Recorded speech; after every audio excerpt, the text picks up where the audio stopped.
Bismillahirrahmanirrahim. Assalamualaikum warahmatullahi wabarakatuh. Salam sang sejati.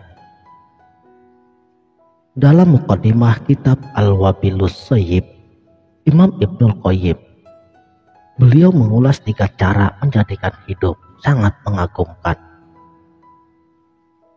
Beliau mengatakan bahwa kehidupan manusia berputar pada 3 poros utamanya, yaitu rasa syukur, sabar, dan istighfar. Menurut beliau, siapapun takkan lepas daripada salah satu dari ketiga keadaan tersebut.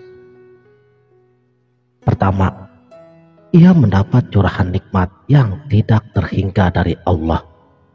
Dan inilah yang mengharuskan dirinya untuk terus bersyukur.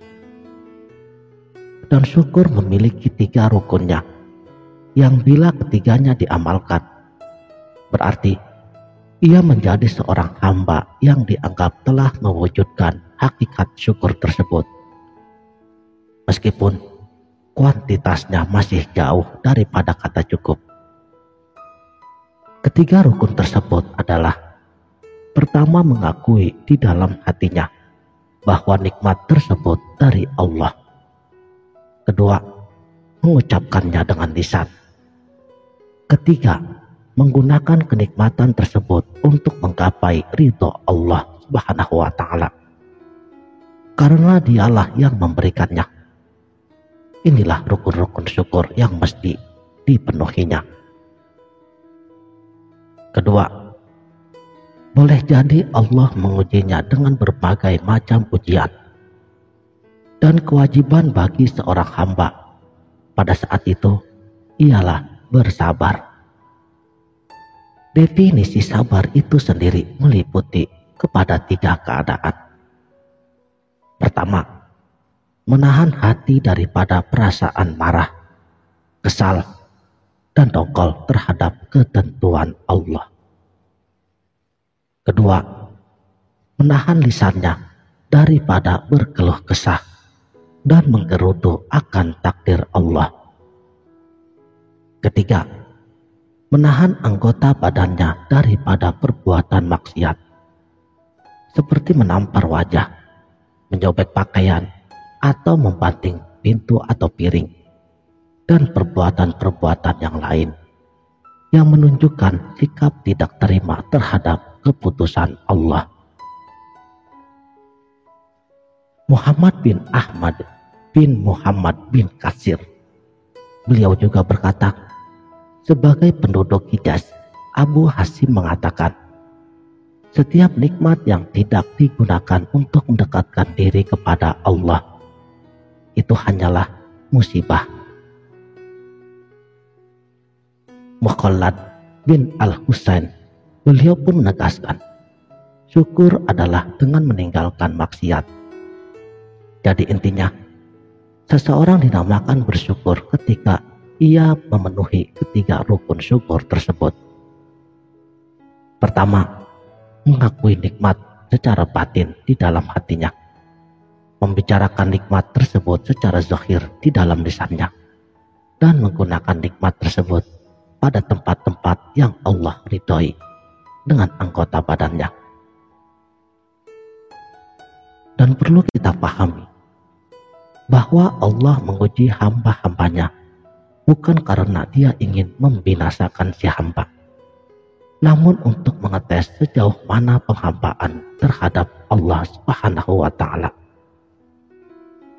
Kalaulah Allah mewajibkan sejumlah peribadatan, yaitu hal-hal yang menjadikan kita sebagai abdi atau budaknya Allah, pada saat kita dalam kondisi lapang, maka Allah juga mewajibkan sejumlah peribadatan manakala kita dalam kondisi sempit.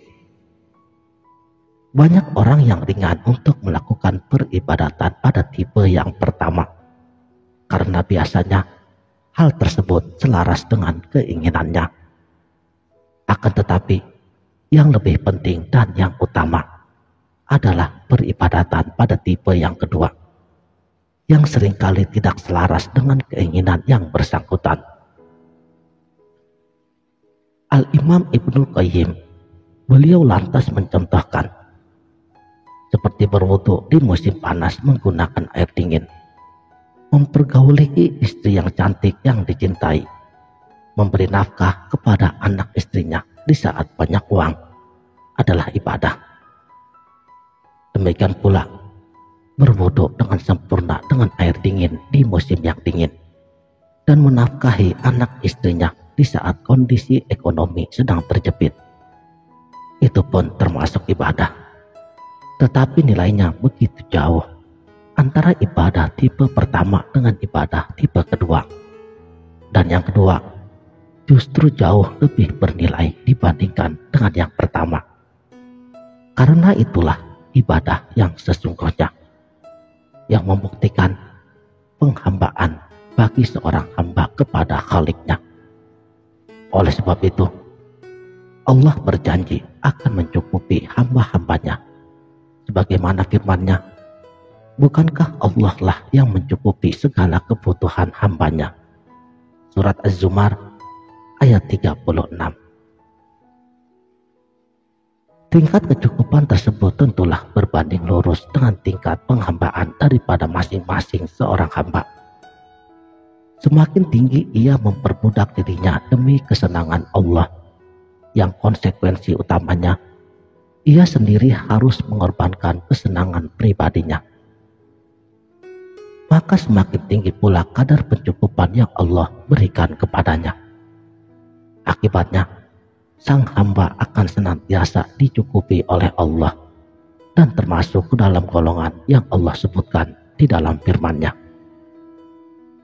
Sesungguhnya engkau iblis tidak memiliki kekuasaan atas hamba-hambaku, dan cukuplah Rabbmu, hai Muhammad, sebagai wakil penolongmu.